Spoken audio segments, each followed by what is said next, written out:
Romains chapitre 1. Je vais lire à partir du verset 18. Vous y êtes? La colère de Dieu se révèle du ciel contre toute impiété et toute injustice des hommes qui retiennent injustement la vérité captive.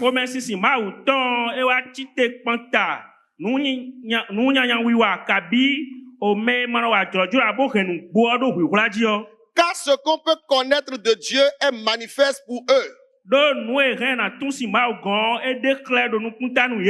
Dieu le leur ayant fait connaître. En effet, les perfections invisibles de Dieu, sa puissance éternelle et sa divinité se voient comme à l'œil depuis la création du monde. Quand on les considère dans ces ouvrages, ils sont donc inexcusables, puisque ayant connu Dieu, ils ne l'ont point glorifié comme Dieu et ne lui ont point rendu grâce, mais ils se sont égarés dans leurs pensées et leur cœur sans intelligence a été plongé dans les ténèbres, se vantant d'être sages. Ils sont devenus fous et ils ont changé la gloire du Dieu incorruptible en image représentant l'homme corruptible.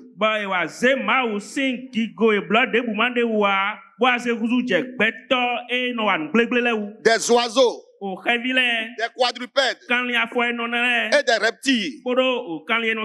C'est pourquoi Dieu les a livrés à l'impureté selon les convoitises de leur cœur, en sorte qu'ils déshonorent eux-mêmes leur propre corps. Eux qui ont changé la vérité de Dieu en mensonge et qui ont adoré et servi la créature au lieu du Créateur,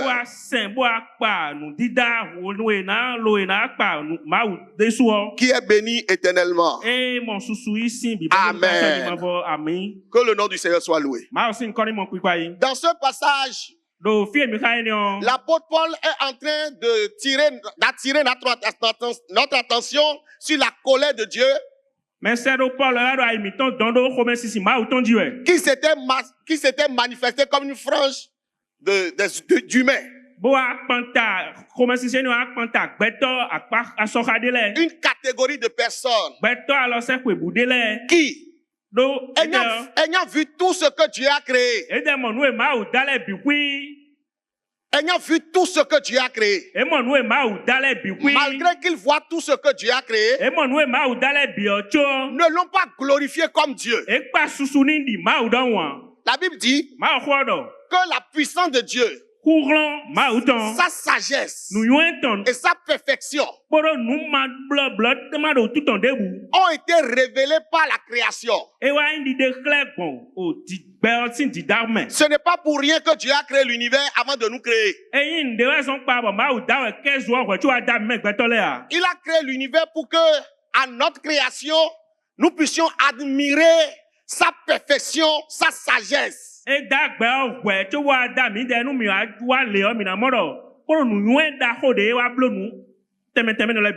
Gloire à Dieu.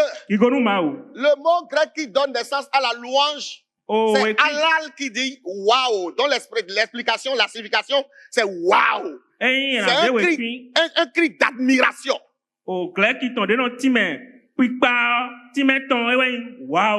Gloire à Dieu.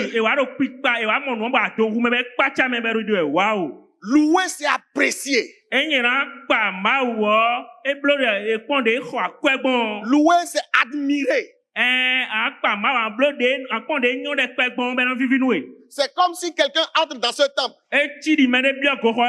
La première fois que je suis rentré ici, j'ai dit waouh. Parce que je connaissais l'autre temple. Notre temple sacré Et je me suis plaint quand j'étais avec le président. J'ai dit pourquoi on a cassé notre temple. Ce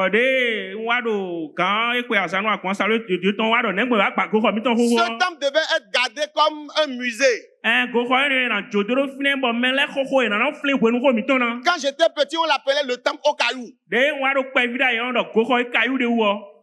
C'était un repère dans Jéricho ici.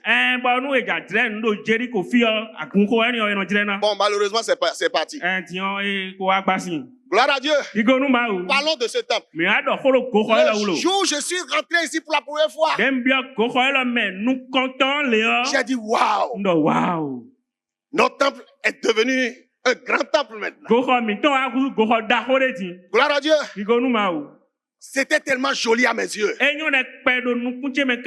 Oh, jusqu'à maintenant, c'est toujours joli, mais je m'habitue un peu maintenant. Gloire à Dieu. Dieu nous a créés pour apprécier. Et pour cette catégorie de personnes qui n'a pas pu apprécier Dieu à partir de ses œuvres, la Bible dit que Dieu s'est fâché d'eux. Tellement fâché jusqu'à les livrer à eux-mêmes. Il dit comme vous avez fait usage de votre sagesse. Et que cette sagesse vous empêche d'apprécier ce que j'ai fait.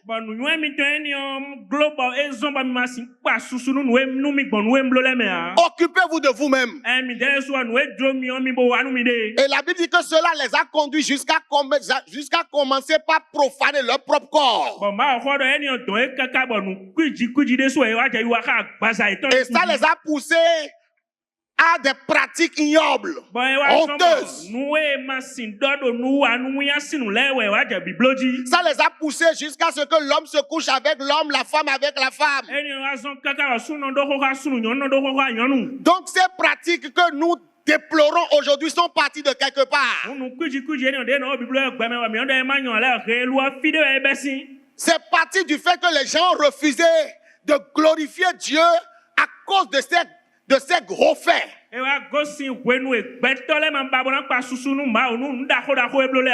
Bien-aimé, Dieu s'était fâché contre les autres. Et si aujourd'hui il nous regardait, est-ce qu'il va se réjouir? La Bible dit qu'ils ne l'ont pas glorifié comme Dieu. Dans notre texte de base, on a dit qu'ils ne l'ont pas glorifié comme Dieu. Donc il y a une façon de glorifier Dieu. On ne glorifie pas Dieu comme on glorifie les hommes. Quand on est devant Dieu, on le glorifie corps, âme et esprit.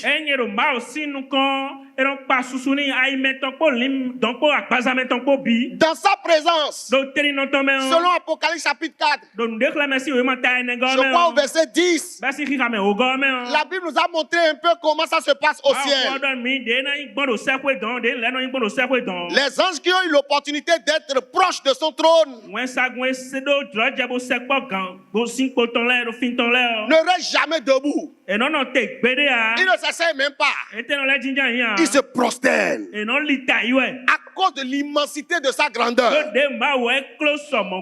Bible dit au verset 10, je commence par le verset 9. Quand les êtres vivants rendent gloire et honneur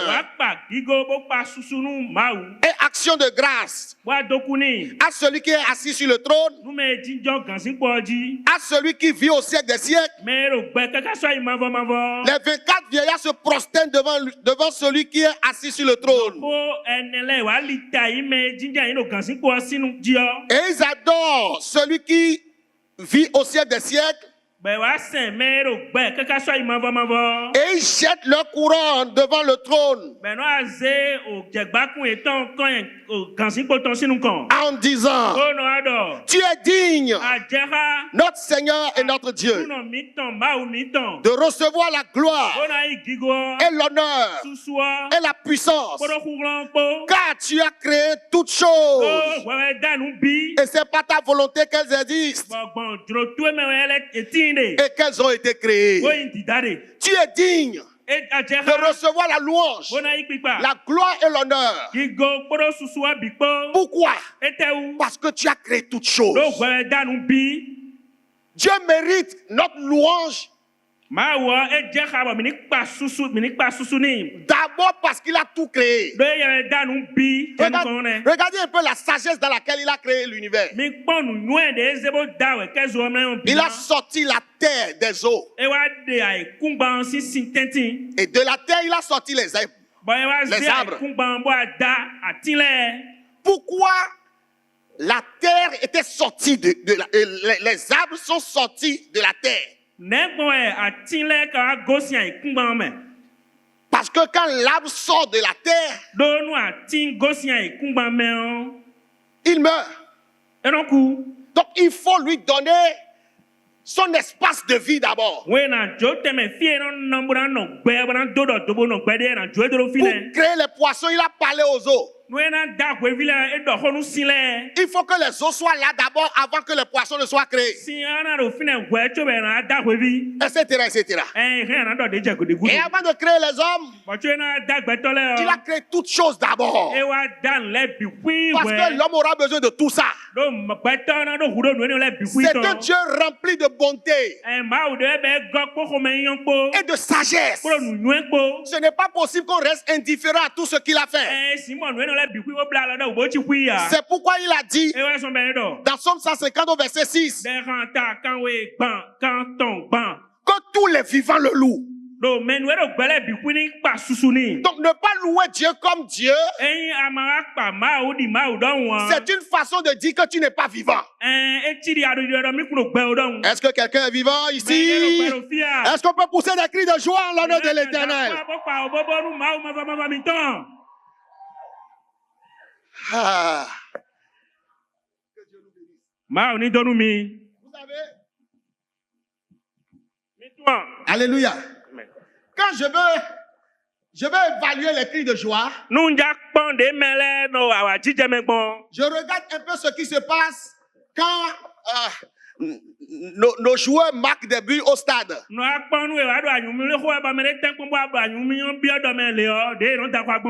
pour nous qui ne sommes pas au stade, et qui sommes devant nos postes téléviseurs. Regardez comment nous nous éclatons de joie.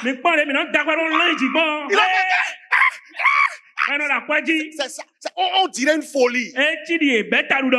Ça veut dire que dans ton cœur, il y a quelque chose qui se passe. Et c'est ça que tes lèvres sont en train d'exprimer. Alléluia. Amen. Alléluia. Amen. Si tu vas au stade et par malchance tu vas te retrouver à côté de ton opposant politique.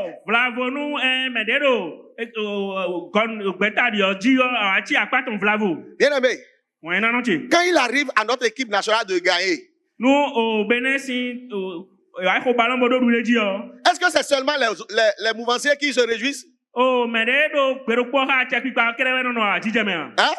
Est-ce que les opposants disent ça va faire l'honneur du ministre des Sports? Donc nous là, on va pas se réjouir. Est-ce que c'est ça? Tout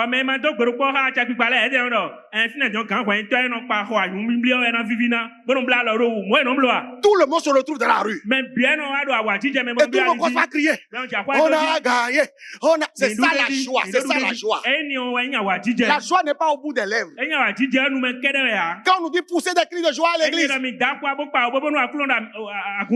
on sent que ce qui sont là, ce n'est pas le fruit de la joie. Pourquoi nous ne jouissons pas de la joie que Christ nous a donnée? Est-ce que nous connaissons l'importance, la valeur du sang qui a été versé pour nous? En dehors de tout ce que Dieu nous a créé, quand il nous a vus en train d'aller tous les jours vers l'enfer, et qu'il n'y ait pas de solution pour nous, il a été lui-même celui qui est descendu dans le corps d'un humain pour venir ôter le péché de notre vie et faire de nous des rachetés. Et au moment où certains sont en train de marcher tous les jours vers l'enfer, nous autres, nous marchons tous les jours vers le ciel.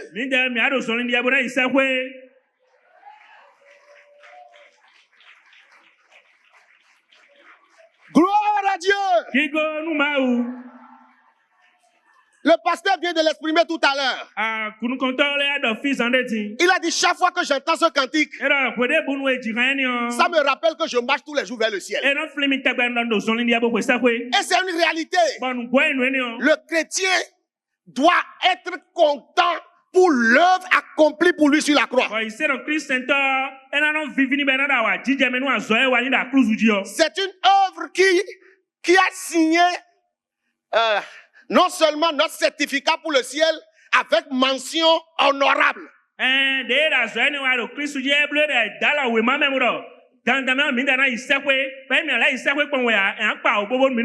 Seigneur ne nous a pas, il n'a pas considéré qui nous sommes avant d'aller verser ce sang-là. Et il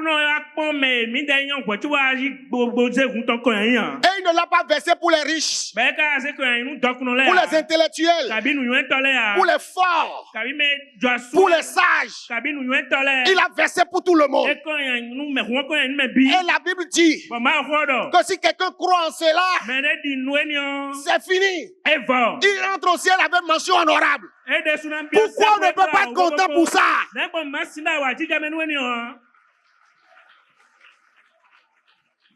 Tellement nous regardons à nos besoins terrestres que nous ne voyons pas ce que Dieu fait. Pour le chrétien, la louange n'est pas circonstancielle. Elle est permanente.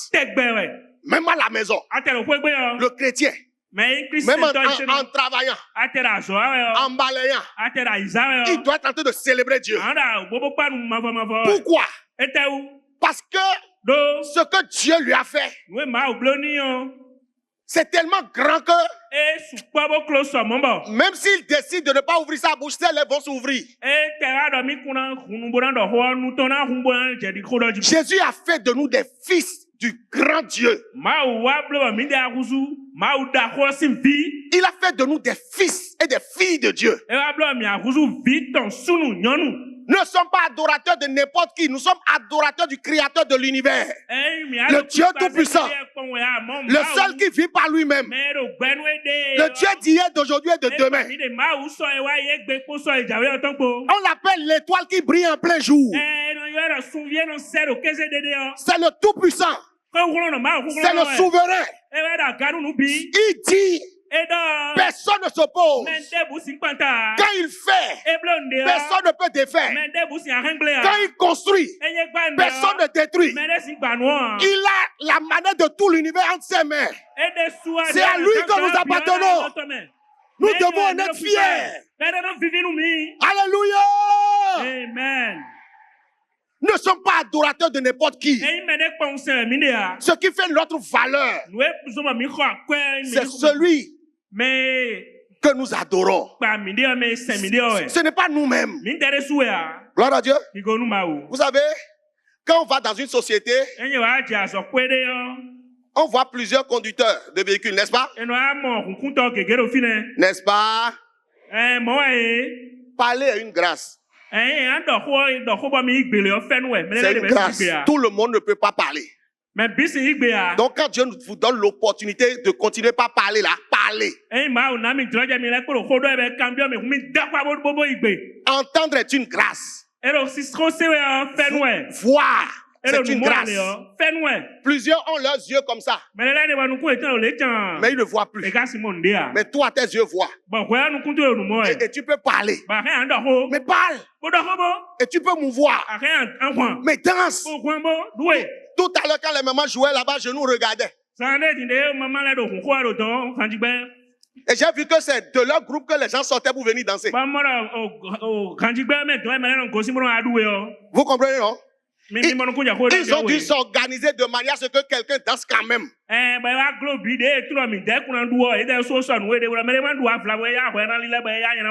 Ça ne fait pas pitié.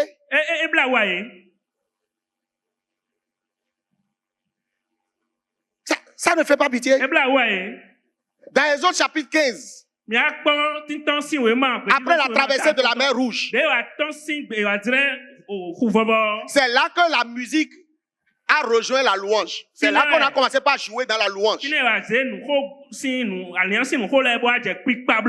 Mais c'est né avec des tambourins. Hein? C'est pas né avec les guitares. C'est né avec les tambourins. Et ceux-là ne sont pas africains, ce sont des juifs. Et vous, Dieu vous donne l'opportunité d'être d'un continent où on joue les tambours. Et vous ne pouvez pas danser.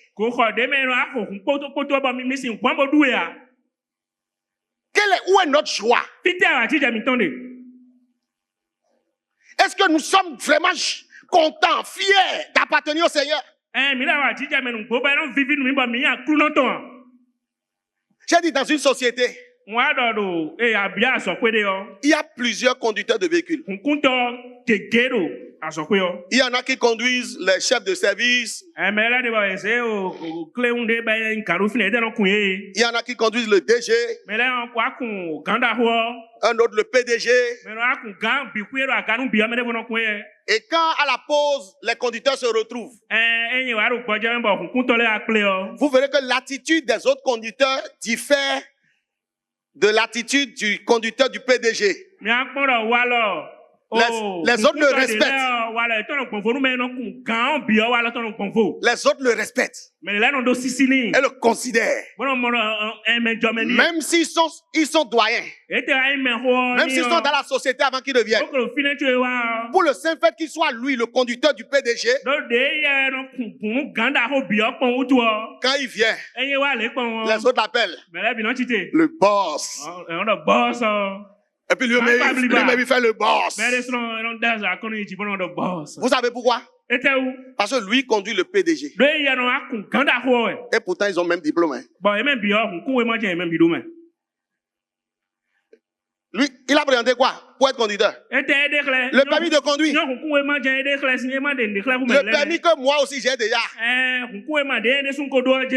Et pourtant, tout le monde l'appelle le boss. Et il est le boss. Parce qu'il gagne plus que. Pourquoi? Parce que lui conduit le boss. Bien aimé, sur la terre des vivants, il y a plusieurs adorateurs. Il y a plusieurs qui louent leur Dieu. Ceux qui sont vaudouisants louent leur Dieu. Ceux qui n'adorent pas le même Dieu que nous aussi louent leur Dieu quelque part. Chacun loue son Dieu. Chacun adore son Dieu. Mais j'ai une bonne nouvelle pour toi. Toi, ton adoration et ta louange ont plus de valeur parce que toi tu loues le boss. Ce n'est pas n'importe qui. Tu loues le boss des boss. Tu loues le roi de tous les rois. Fais-en une opportunité. Fais-en une opportunité. Ne t'amuse pas avec. La louange, c'est une grâce. Et nous vivons pour ça. Si nous lisons Ephésiens chapitre 1 qu'on ne va pas pouvoir lire, du verset 3 au verset 12, la Bible nous a dit qu'il nous a acquis pour la gloire de son nom. Il nous a acquis pour la célébration de sa gloire. Et c'est pour ça que j'ai donné pour thème à mon exhortation la louange, notre raison d'être. C'est pour ça que nous vivons. C'est pour ça que nous existons. S'il ne nous a pas encore enlevés et nous a laissés ici, c'est pour que notre vie le glorifie. Que tes chants le glorifient. Que tes danses le glorifient. Que ton habillement le glorifie. Que tes comportements le glorifient. Que tes comportements le glorifient. Parce que la louange n'est pas que des chants. Elle n'est pas que verbale. Elle n'est pas que musicale. Notre vie aussi doit être un sujet de louange. C'est en cela que le Père sera vraiment glorifié. Adorateur du boss. Soyons en fiers. Que Dieu nous bénisse.